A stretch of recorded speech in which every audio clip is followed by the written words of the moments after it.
Eu sou Ana Tornag e a gente agora vai ter uma conversa com Nanda Barreto, Namastê Messerschmidt e Marcos Palmeira sobre o alimento que regenera a terra. Quando a gente se serve e olha para o nosso prato, será que a gente consegue enxergar ali qual é a paisagem que a gente está desenhando? Denise Amador uma vez me fez essa provocação e ela até hoje é muito forte. Ai, que bom, sejam bem-vindos, queridíssimos.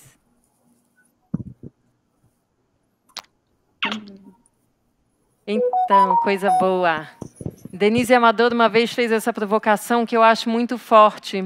Quais são as escolhas que a gente faz a cada momento e será que a gente consegue olhar qual é a paisagem que a gente desenha quando a gente escolhe o que vai nos alimentar? Não só no nosso corpo, mas que paisagens a gente desenha no planeta. E para essa conversa, a gente convida aqui Namastê Messerschmidt, espero ter falado certo, que é um agrofloresteiro que acompanha o trabalho de Ernest Gut, que é o pai da agrofloresta no Brasil. Acho que eu posso chamar assim um grande mestre. Namastê acompanha ele desde os 12 anos de idade, né, Namastê? Então, ele tem mais tempo de vida na agrofloresta do que sem agrofloresta. E nisso ele vem disseminando por aí sistemas agroflorestais no mundo inteiro, ensinando a gente a olhar e entender esses sistemas e mergulhar neles para produzir alimento a partir de entender como aquele sistema se coloca. A Nanda, querida, além de ser jornalista, escritora, ela ancora um programa lindo chamado Sementes do Amanhã, que vai investigar alimentos que estão ameaçados de extinção. E, a partir desse lugar, olhar para as comunidades originais que sustentam aquilo, quase como um ato de resistência, como aquilo vem sendo cuidado e tratado. Um trabalho muito bonito também. E Marcos Palmeira, nosso super parceiro, que eu acho que, além de ser um agricultor e ator, e dirige, tem esse trabalho de cinema e televisão que é lindo, mas tem um trabalho fundamental não só na agricultura e no cuidado com a terra, há mais de 20 anos, né, Marcos? Mas de também um trabalho de educar, de falar sobre isso insistentemente, de buscar quais são as questões que estão fortes e está aí o tempo inteiro trazendo isso para a gente. Cada vez que eu converso com o Marcos, eu tenho a sensação de que esse espaço dele de investigação vai se expandindo e o espaço também dele de comunicação vai se expandindo junto. Então, é um presente ter esse trio conosco. Queria agradecer muito. E acho que a gente começa, vou convidar o Namastê para contar um pouco desse trabalho tão lindo que você vem fazendo. Pode ser, Namastê?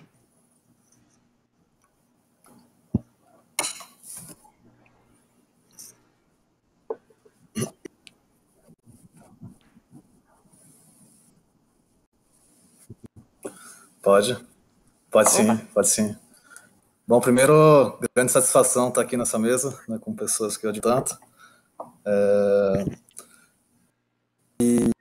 Bom, acho que a ideia é falar um pouco sobre agrofloresta, né?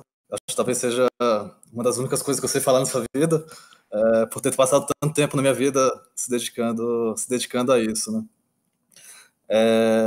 E eu acho que a minha função, né, muito de aprender em um lugar, numa aldeia, numa comunidade, numa cooperativa, e compartilhar isso em outro local, né? A agrofloresta, né, é uma agricultura, né? Muitas vezes perguntam para a gente, o que é fazer agrofloresta? A agrofloresta para a gente é um jeito de fazer agricultura, né? E é um jeito de fazer agricultura que respeita os princípios da natureza, né? Que todas as plantas elas vêm da natureza, né? O abacate no México, seu centro de origem, ele é uma planta florestal, né? A laranja no Sudeste Asiático, ela é uma planta florestal. Então toda a planta ela vem da natureza, né? Então acho que nada mais inteligente do que olhar para a natureza, olhar como ela se organiza e tentar usar essas tecnologias na agricultura, né? Tem algumas fotinhas que que vão me ajudar um pouco aqui, né? Isso aqui é uma área lá na Coopera Floresta, né? O Marcos teve a oportunidade de visitar essa área de um jovem agricultor, né? O Jackson, nesse tempo, ele tinha 18 anos, no tempo dessa foto, né? Vou pedir para E a colocar gente suas fala que a fotos. agrofloresta, tem uma frase de um agricultor da Coopera Floresta, o Pedro Baiano, que ele fala que a agrofloresta não é uma foto, né? E a gente tá cortando, Ana? Não, eu pedi para colocar suas fotos. Eu vou explicar para todo mundo que está nos assistindo que quando a gente escolhe falar com o pessoal que está no mato, nem Não sempre... sei se o áudio está cortando, é que eu vivo na roça, né? E infelizmente a internet na roça, Então, mas a gente ela é devagar, né? Isso, mas a gente quer saber da roça, ela só está com um pequeno delay, Namastê, mas você pode falar. Eu pedi para colocar suas fotos, espero que você esteja vendo.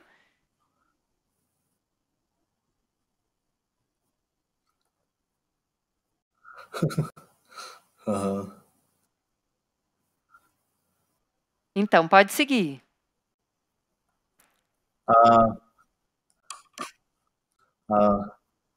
Tá. Bom, perdão para quem está escutando, porque eu vi que a internet na roça é muito devagar. Mas, bom, a gente tá olhando para uma agrofloresta, né? Para essa agricultura que a gente trabalha, né? E aí, como diz um agricultor, né? A agrofloresta não é uma foto, né? A agrofloresta ela é um filme, né? E a gente está olhando para uma foto de um filme, né? Essa área do Jacques, né, ele plantou uma diversidade muito grande, né? Então a gente está olhando para uma imagem onde a gente vê tomate, onde a gente vê inhame, onde a gente vê milho, é uma agricultura, né? Mas junto com essa roça, o Jackson plantou as plantas do futuro, como a natureza trabalha, né? A natureza sempre trabalha para que haja mais vida no lugar. Um dos princípios da natureza é a sucessão, né? E a natureza sempre trabalha para que haja mais vida, né? Para que haja mais vida no solo. E em cada momento vão ter as plantas especialistas para aquele momento, né? Então agora a gente está olhando milho, está olhando tomate, tá olhando inhame, né? Mas junto o Jackson, que é o dono dessa roça, plantou uma quantidade muito grande de semente de fruta, semente de árvore. Ele entrou com graviola, com jaca, com pupunha, né? E aí ele está colhendo agora, nesse momento, tomate, inhame, milho, né? É interessante que essa área, né, a gente fez, nesse momento no momento dessa foto, a gente fez um estudo de quanto que o Jackson gastou, né? Fez um estudo de quanto que ele produziu. A gente viu que só o tomate que ele produziu pagou todo o investimento que ele teve na área, né? Todo o investimento de mão de obra, de sementes, de mudas. Eu estou passando aqui para frente agora.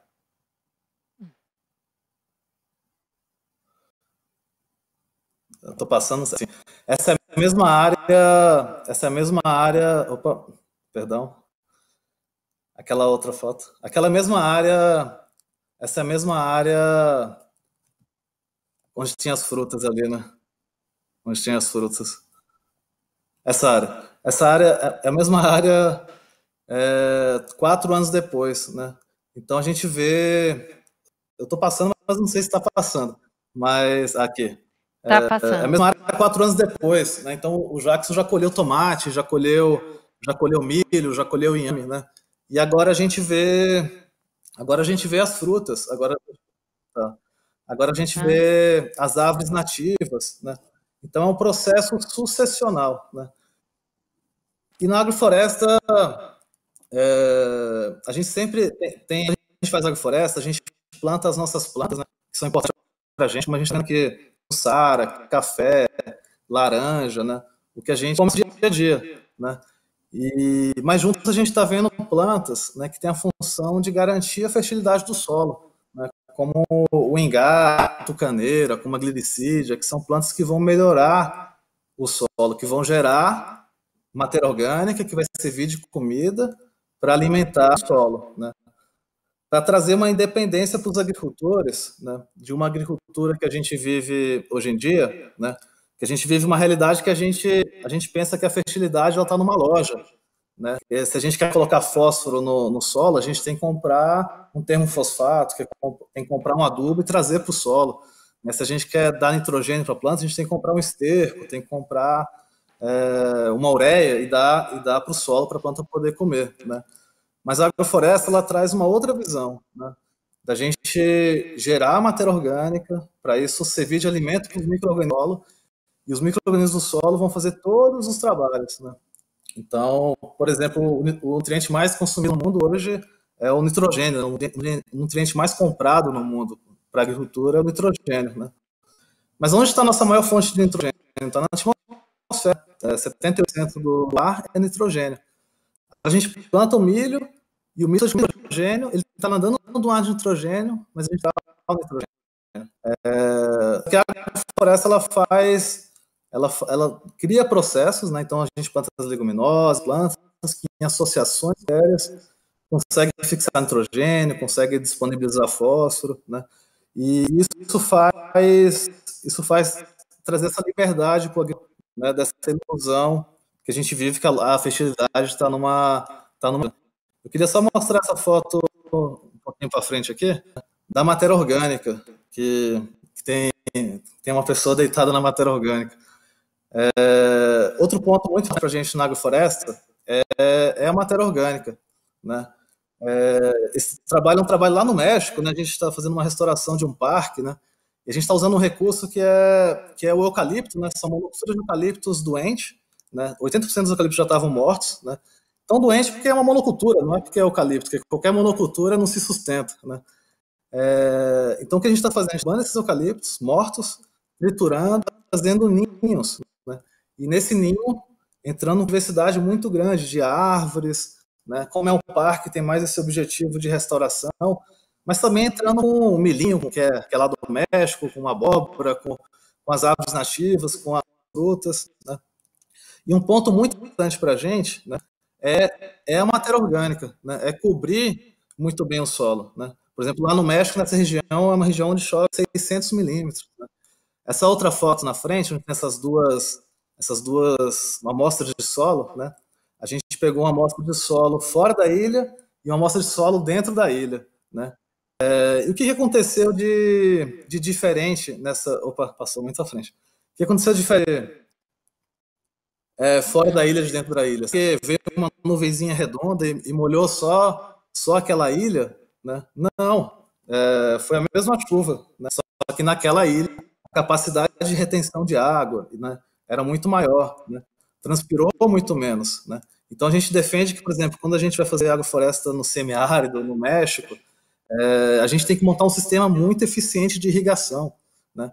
Só que não é aquele sistema que a gente aprende normalmente, né, de botar uma mangueira, botar umas pessoas. Né? É cobrir o solo. Né? De nada vale fazer uma boa irrigação se a gente não tiver um sistema muito bem preparado para dar para guardar essa água. Né? Então, cobrir o solo para a gente é adubar, cobrir o solo para a gente é irrigar o solo. Né? Lá na Coopera Floresta, né, naquelas fotos daquela cooperativa que não estava naquela roça que a gente mostrou, né, é uma cooperativa de pequenos agricultores, os agricultores vinham falando uma coisa muito interessante para a gente. Né? Eles falavam assim, a terra está crescendo. Né? E a gente falava assim, não, mas a terra não cresce. Né?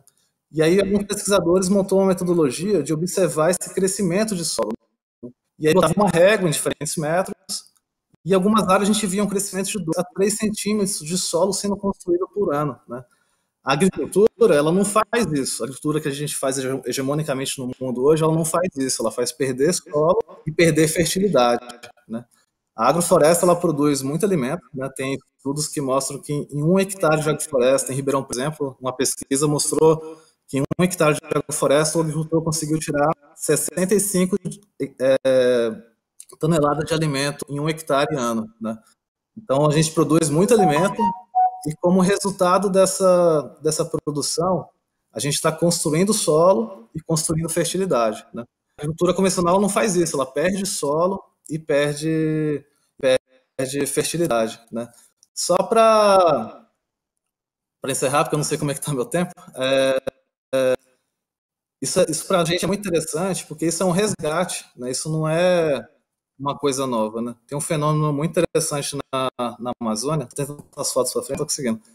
Tem um fenômeno muito interessante na Amazônia, né? É normal as pessoas falarem que a terra da Amazônia, mas de vez em quando o pessoal bate em manchas de solo que dizem que é um dos melhores solos do mundo, né? E aí é interessante o nome que dá a essa terra, né? O pessoal chama de terra preta de índio. Então isso para a gente era agrofloresta, né? A agricultura que se praticava, né? Que se produzia muito alimento dos indígenas e como resultado se construía solo e se construía fertilidade, né? Então isso para a gente fazer agrofloresta, né? Fazer essa agricultura para a gente é um resgate de uma agricultura que já se praticava, e a agrofloresta é uma agricultura que respeita os princípios da natureza, né? Que De respeitar a maravilha, cobertura não? do solo, a cidade. Eu tenho tempo ainda? Não tô... A gente, na verdade, já estourou bastante, mas se você quiser fechar, a gente está adorando. Então, fecha para a gente. Temos muito para conversar. Quero deixar espaço também.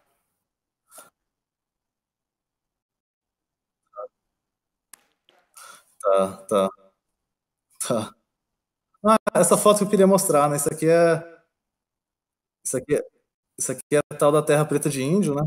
Eu tive a oportunidade de fazer trabalhos em cima dessa terra, né? No Xingu, se encontra manchas desse solo, né?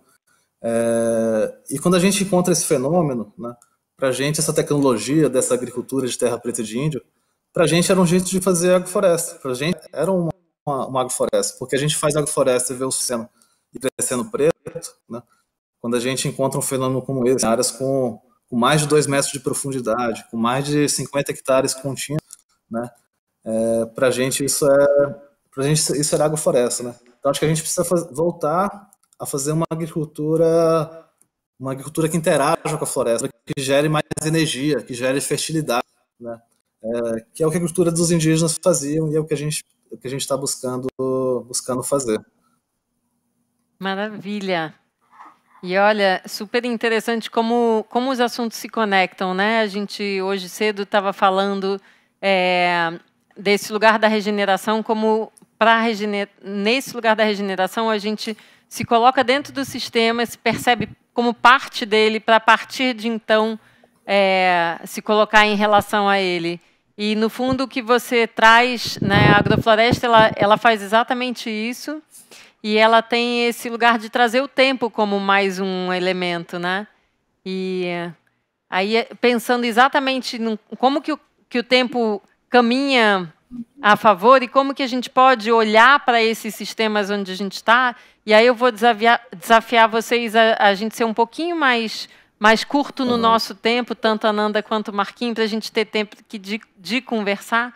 Mas eu vou convidar a Ananda, que tem esse trabalho tão bonito, que é a partir de ambientes que eram saudáveis e ricos e que, ao contrário, por não ter sido observado como aquele, né, como a dinâmica que ali acontecia, muitas vezes a gente quase perde preciosidades e ela vai resgatar.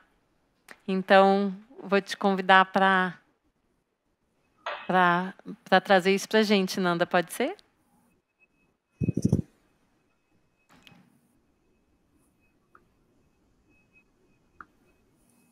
Então, boa tarde, gente. Em primeiro lugar, agradecer a Ana por valorizar o que os Sementes do Amanhã mostra e pela grata surpresa de fazer o convite para estar aqui hoje com vocês.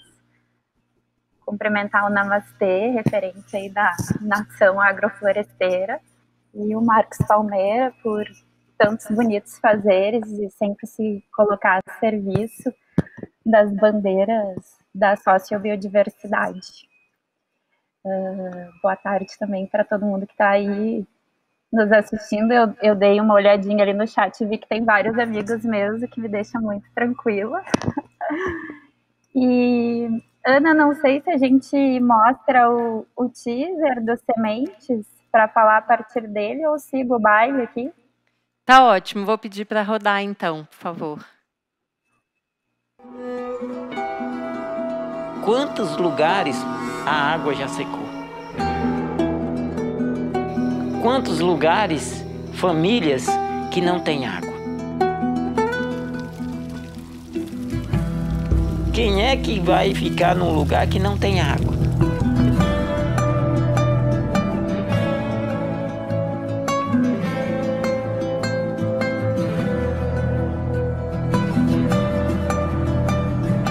É possível sim desenvolver sem destruir, né? É possível sim viver bem.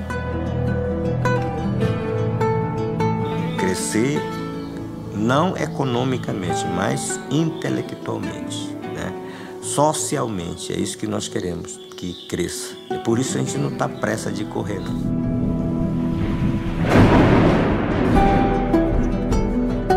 Normalmente, quando o agronegócio chega, é para devastar grande quantidade de área que não se sustenta. Se sustentasse, as pastagens não estavam aí degradadas e abandonadas. Respeitando o meio ambiente, a nossa cultura, a nossa tradição. Nós não vai tomar o espaço dos bichos, do soninho, né, dos macacos, né? Tem que dividir. Tem que dividir, né?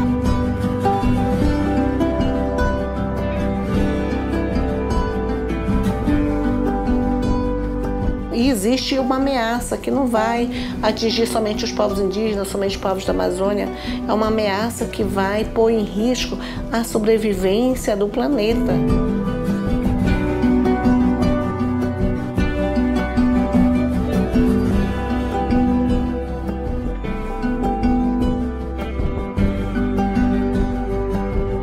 Tá cheiroso.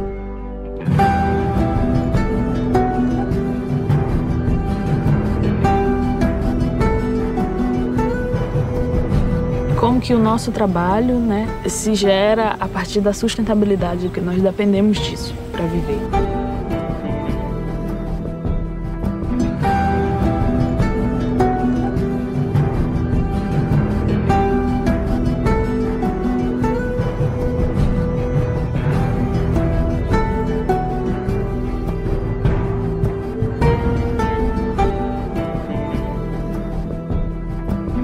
Devagar a gente vai aprendendo e melhorando de vida.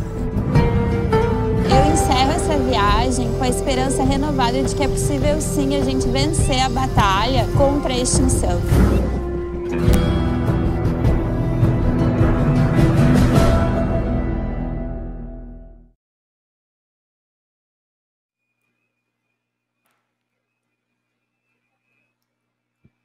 Lindo, Nanda. É contigo. Então, Ana, os Sementes do Amanhã é essa série em gestão de fé na humanidade, né? Que trata de um tema tão caro a esse momento que a gente está vivendo, que é a ameaça de extinção, que coloca em risco toda a vida na Terra.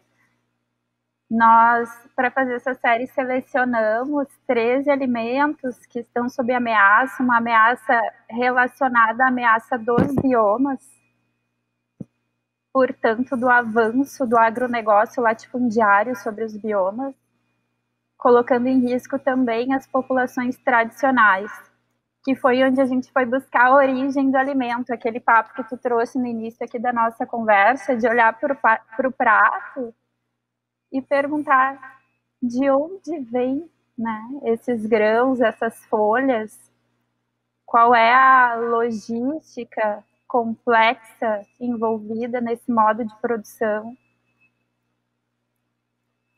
o que está por trás, quem tá por trás, né? Parece bobo, assim, mas pode ser um primeiro passo, assim, para uma mudança pessoal e coletiva, cujo horizonte último é cuidar de cada forma de vida aqui na Terra, né? Então, a gente buscou a resposta nesse cuidado das comunidades tradicionais, quilombolas, ribeirinhos, pescadores, pescadoras, e os povos indígenas, né, na lida com esse alimento, na relação com a terra harmoniosa, com a natureza. Acho que o convite que o Sementes do Amanhã traz é da gente conseguir enxergar um pouquinho além dessa lavagem cerebral que o neoliberalismo, o capitalismo e a lorota do agronegócio latifundiário nos traz, de que não é possível um outro modelo, né? E a gente traz experiências de norte a sul do Brasil, conseguimos visitar quase todos os biomas, só faltou o Pantanal. E alimentos como a castanha do Brasil, da Amazônia, do Pará, que a gente gravou no Acre, o buriti e o baru aqui no Cerrado, o butiá no sul, o açaí jussara e tantos outros alimentos. Quando a gente fala em extinção, parece assim algo exótico, não, mas são alimentos que fazem parte do nosso cotidiano, né?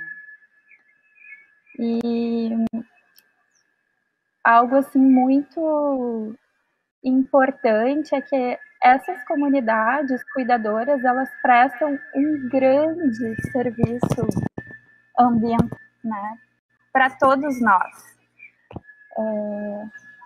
Especialmente os povos indígenas, né? Todos os estudos mostram que os territórios indígenas são os mais conservados, eles são os guardiões da nossa biodiversidade e estão aí sob ameaça constante, né?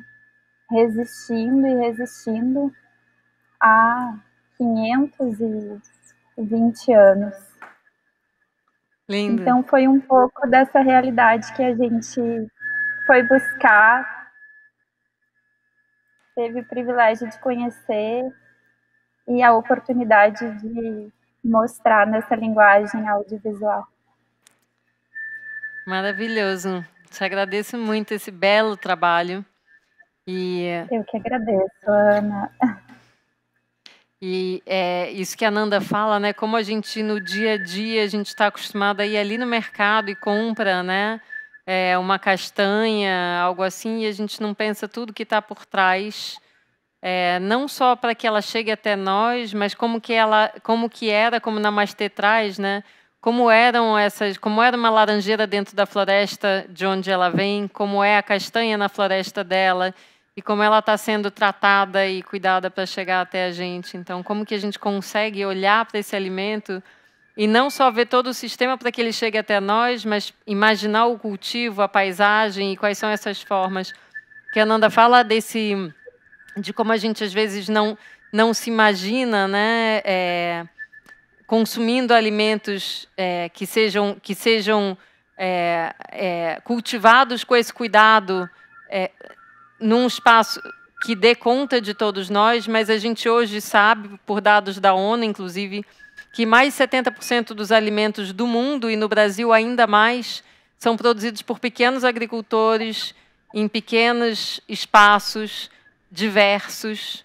Então, não são os que consomem mais químicos para a produção, leia-se agroquímicos, tanto fertilizantes quanto agrotóxicos. Então, vou convidar o Marquinho para também contar um pouco para a gente, não só como é esse lugar da gente olhar para o alimento, desde a produção até quando ele chega, mas todos esses transbordamentos que eu vejo nos seus movimentos com os povos indígenas, que eu vejo nesse lugar de olhar para esse espaço do ambiente que produz como muito mais do que um ambiente que produz, mas como um ambiente que a gente está inserido dentro e que a gente está ali como guardião também. Por favor.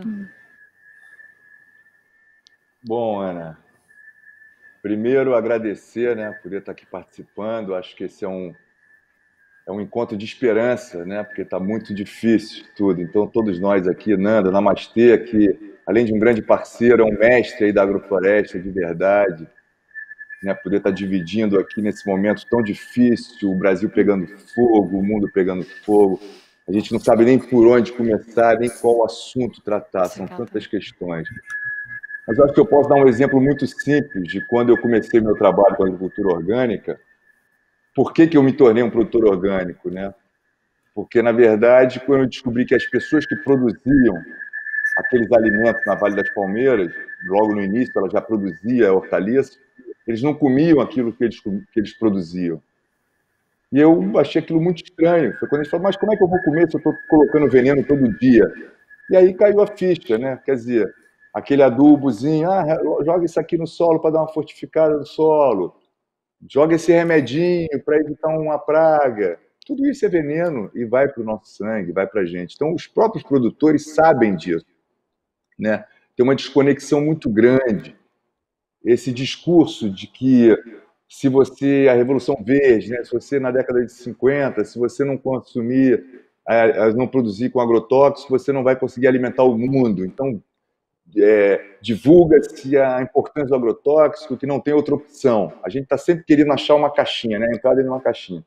Aí depois, na década de 80, vem o transgênico. Não conseguiremos alimentar o mundo se não for pelo alimento transgênico. Nós estamos em 2020 e o mundo continua passando fome. E a gente continua falando de economia, né? A gente continua aumentando a desigualdade social, né? Aumentando o desequilíbrio, né? A gente não faz uma reflexão sobre o que a gente consome. É muito legal poder falar de alimento regenerativo, porque o que está faltando hoje é exatamente a regeneração.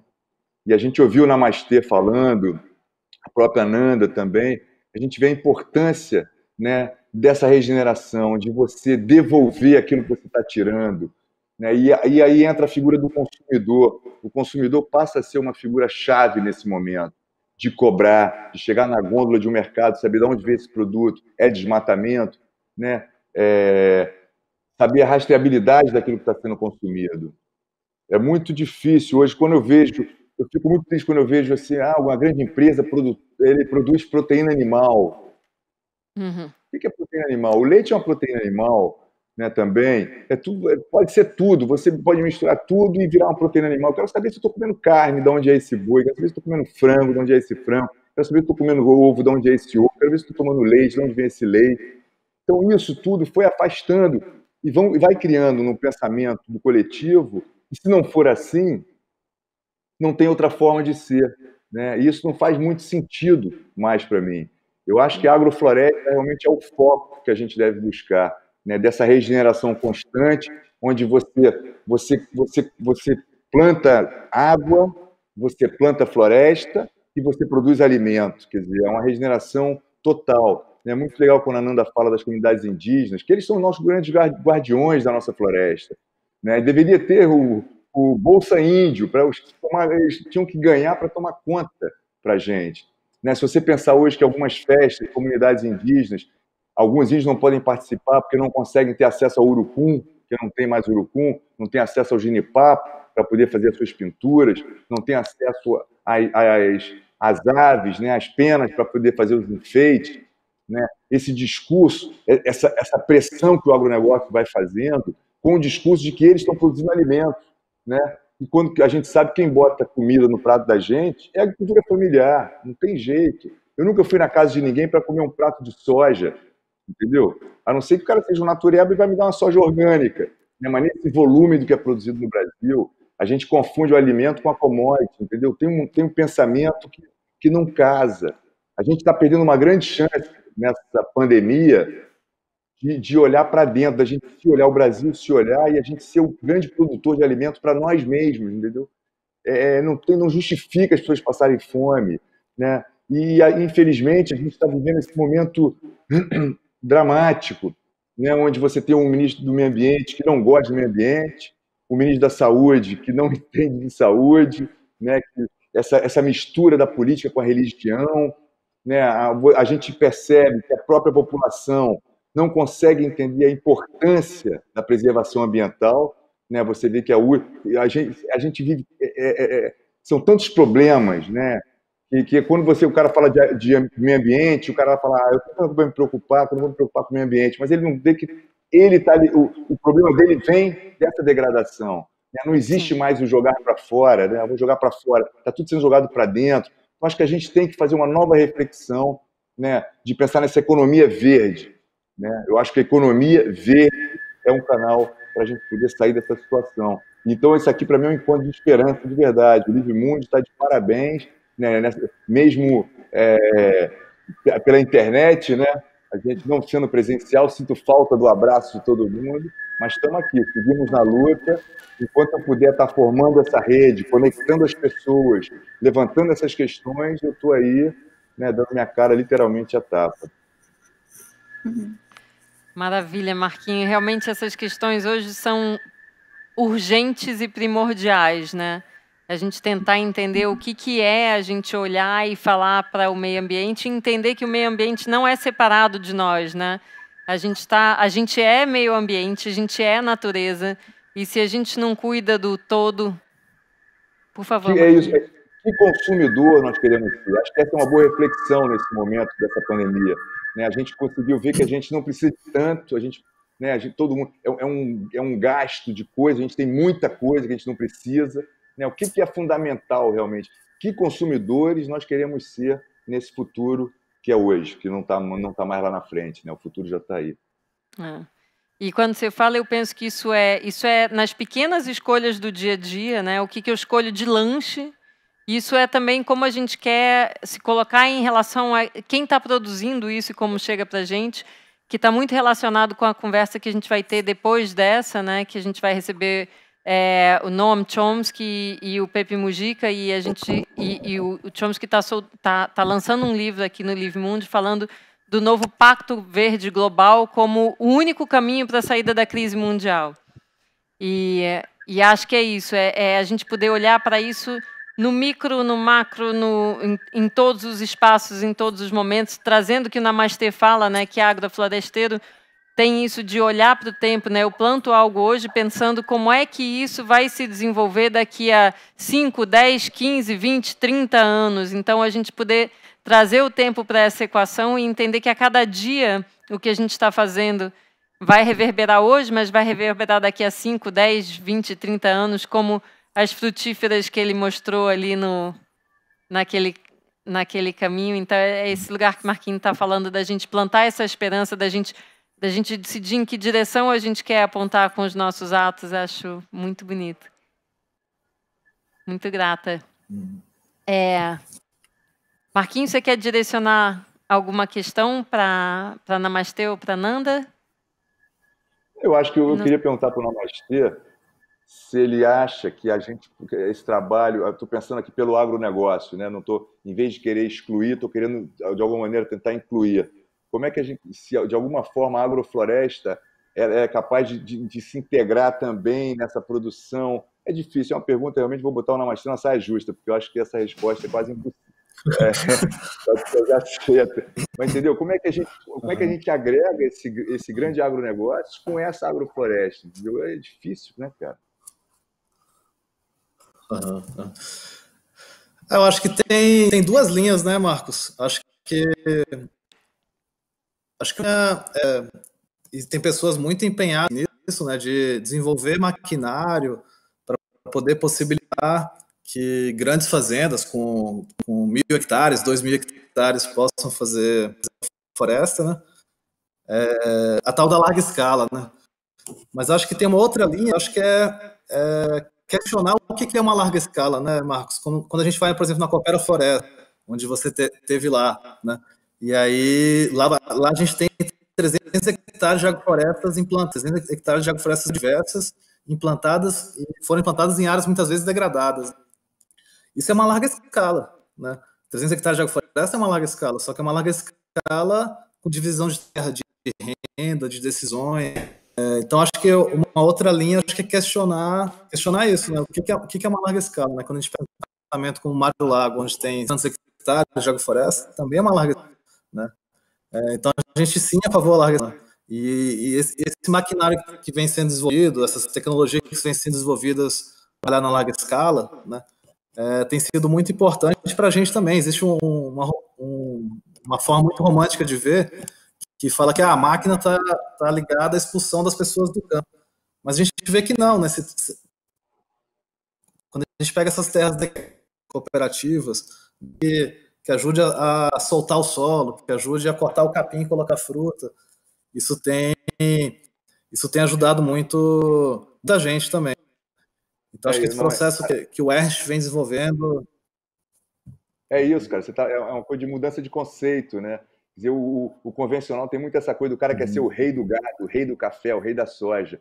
E quando você fala em agrofloresta, né, é a soma, é a soma de todos nós que vai dar esse grande volume. É o reinado todo funcionando, né? Não tem a figura do rei. É isso mesmo. Saudade tua, rapaz. Sim. E quando Namastê... E aí, só que... Diga, Namastê. Tá. Não, acho que para a gente é óbvio que a agrofloresta consegue produzir muito mais do que qualquer uma monocultura, né? Pelo sol, né? Produz 4 toneladas de soja por hectare. Batata, que pesa muito, produz 15 toneladas por hectare, né? E aí, numa agrofloresta, a gente consegue de uma monocultura de batata, que produz 15 toneladas, para, por exemplo, 5 toneladas, como existem estudos que mostram isso, né? 65 toneladas de alimentos sendo produzido por hectare ano, né? Então, produz muito mais, né? Isso é inquestionável, né? Qualquer agrofloresta é mais que qualquer monocultura, né? Essa é uma pergunta que sempre faz, mas como é que eu faço isso em 100 mil hectares, né? Como se faz com soja, né? Mas talvez a gente tem que, como diz o Dr. Walter Stenbock, a gente tem que questionar a origem dessa pergunta, né? Será que a gente precisa de 100 mil hectares de soja? Será que é interessante ter toda essa concessão de terra na mão de uma pessoa, né? Então, acho que são duas linhas, né?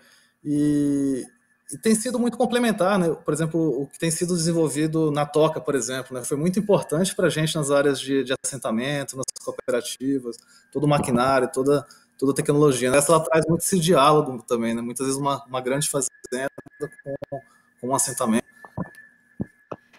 Eu ouço Namastê falar desse lugar, né, de um espaço grande que produz e toda essa tecnologia, né? Namastê está falando de um experimento que a Fazenda da Toca vem fazendo há anos, desenvolvendo maquinário para a agrofloresta, que é muito interessante, né? E ouço você falar do o que é o grande, né? O que é a gente olhar para essa escala. E quando a gente pensa que eu saiba, o maior organismo vivo reconhecido hoje no mundo é um fungo que perpassa toda uma floresta e que é considerado um único organismo, mas ele se organiza em rede debaixo de uma floresta inteira. Então, o que é isso que a gente chama de grande? Quer dizer, se eu pegar um único pedaço desse fungo, ele próprio é o fungo inteiro. E quando eu olho para essa rede que estrutura a vida dessa floresta, ela é um único organismo. Então, o que é ser grande se a gente está nessa complexidade que é o ambiente da agrofloresta, que é um ambiente que a gente tenta olhar e impulsionar esses sistemas naturais que ali já existiam numa forma próxima ao que o sistema ali funciona, ou se a gente, nesse lugar que a gente está tão acostumado, né, se colocar como centro daquele espaço e definir o que vai acontecer naquela terra, né? Eu acho que a agrofloresta ela tem esse lugar também um pouco de uma certa humildade em relação aos ambientes, onde a gente tenta primeiro entender aquele ambiente para depois interagir com ele. Então, de alguma forma, é como se a gente se colocasse dentro de um ecossistema que existe ali, num lugar de respeito e reverência a tudo que está ali. Todas as plantas, toda a vida que já estão ali, né? E que é diferente da gente determinar o que vai acontecer de alguma forma. Então, trazendo para essa ideia da regeneração. Diga, Marquinhos. Quando você vê uma grande fazenda de soja, por exemplo, né, do agronegócio, essa soja transgênica, basta você perguntar quantas pessoas estão se beneficiando de todo aquele espaço de verdade. Na verdade, só o dono da terra e só está se beneficiando do dinheiro, né, porque não está nem se beneficiando da qualidade de vida que aquela terra poderia estar proporcionando a ele. E essa é uma grande diferença. Quando você vê uma agrofloresta, você vê quantas milhões, não só as pessoas envolvidas, né, todo o ambiente, o entorno, A gente tem que mudar um pouco esse pensamento, tem que sair de dentro desse modelo que nos inventaram, né? A gente tem o exemplo das terras do Ernest, onde ele começa a plantar floresta e agrofloresta e chega a um ponto que muda a definição de microclima da região, porque o regime de chuvas foi tão alterado depois que ele começa a plantar, né, que muda essa definição. Então, o que é isso da gente se colocar para o todo? Nanda, eu queria te ouvir também nessas suas andanças. Eu queria primeiro me desculpar com tanta gente que está nos assistindo. A conversa foi tão boa, a gente foi aqui emendando e acho que a gente já não tem mais muito tempo para trazer as perguntas de quem está nos assistindo, uma pena. Mas eu queria ouvir também você trazendo para a gente como são esses espaços onde você foi, onde o cultivo ainda é feito de forma tradicional e com respeito à vida e à floresta. Como é que você sente a diferença desses espaços para essas outras culturas que a gente vem falando, que a gente está falando aqui, as monoculturas, e aí vem uma praga. Uma praga nada mais é do que um indício de que aquele ambiente não está em harmonia, né? Então tem alguém tentando recuperar aquela harmonia, né? Então, como é que você percebe que isso acontece nesses espaços que você estava? Ana, acho que uma grande diferença também, né, do agronegócio para modelos agroecológicos é que no agronegócio os alimentos têm um valor agregado e na nossa visão, na visão dessas pessoas que a gente conheceu, mostra nos sementes, sociobiodiversidade ela deve ser celebrada pelo seu valor intrínseco. A natureza tem o seu valor, cada pessoa tem o seu valor, as comunidades tradicionais têm o seu valor. Elas não precisam de um valor agregado. É um mito de muito preconceito, né? Como, por exemplo, esse avanço do latifúndio sobre as terras indígenas, porque os índios não produzem. Poxa, os índios produzem em harmonia com a natureza e conservam o que é usufruto deles, o território deles é uma bênção de todos nós, né? Eu sonho, assim, com uma sociedade em que os direitos da natureza e os direitos humanos sejam indissociáveis, caminhem lado a lado. Eu acho que a gente tem que, aí como tema do Live Mundi, né, abrir a mente, deixar a vida em perspectiva com questões abertas e perceber o quanto é histórico também, né? A Revolução Verde, do ponto de vista histórico da caminhada da humanidade, é muito recente. A gente tem bastante para caminhar, para avançar, e não vão ser a partir de ações individuais. É muito importante a gente comprar o nosso orgânico direto do produtor, mas precisam ser ações coletivas e sistêmicas em várias frentes da sociedade. Por último, eu só queria aproveitar a oportunidade, não sei quanto tempo eu ainda tenho para falar, mas para convidar tu, Ana, o Namastê, o Marcos, todo mundo que estiver nos assistindo, a acompanhar uma luta muito importante, talvez a mais importante desde a Constituição Federal, que é um julgamento do caso de repercussão geral no final desse mês no STF, que pode mudar a história dos povos indígenas no Brasil.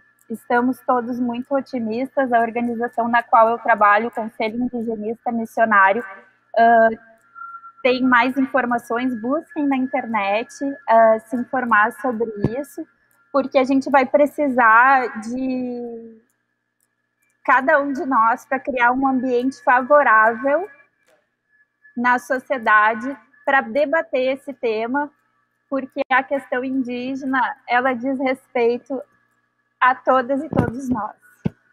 Então, busquem informação, caso de repercussão geral, nas redes das organizações, também os povos indígenas e que são de origem indígena. Né? Obrigada, Nanda. Aqui, né? Eu vou acender a luz aqui. Obrigada, Nanda. Então, a gente está aqui no limite do nosso tempo. A gente tem daqui a pouco uma conversa maravilhosa com dois grandes homens que são Noam Chomsky e Pepe Mujica. Então, queremos ter um espaço também de intervalo. Eu queria convidar, então, o Namastê para as últimas palavras. Pode ser, Namastê, fechar, deixar algo de esperança, de vida para a gente, você que lida tão bem com a vida. Sim. Não, acho que para a gente sair desse buraco que a gente está, né, acho que não tem uma saída individual, né? Acho que a gente tem que pensar cada vez mais coletivamente. E a agrofloresta, ela nos obriga a pensar coletivamente, né? Porque o ingá, ele não é o ingá, a laranja não é a laranja, é um organismo, né? Assim como o nosso corpo também é um organismo, né? E acho que a gente tem que se encarar como um organismo, né? Então, o consultor, quando ele compra uma banana, ele tem que pensar, né? Eu quero comprar uma banana que está perdendo o solo ou uma banana que está construindo o solo. Eu quero comprar uma banana que vem lá do Vale de São Francisco, que tem um monte de problema ambiental. Eu quero comprar uma banana da minha região, que foi plantada em agrofloresta, que plantou árvore, que plantou jatobá, que voltarem a correr, né? Então, tem que ter mais esse sentimento de coletividade, de organismo, né? A floresta, ela traz muito isso para a gente, né? Porque a agricultura, a gente encara ela como um organismo, a agrofloresta como um organismo, assim como o nosso corpo, né?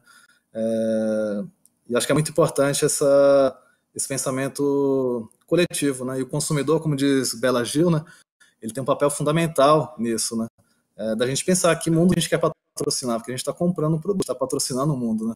E que mundo que a gente quer patrocinar? A gente quer comprar um produto que fixou as pessoas no campo, que gerou renda para as famílias, que construiu o solo, ou a gente quer comprar um produto que degradou o solo, que explorou as pessoas, né? Então acho que é muito esse momento de pensar ativamente, né?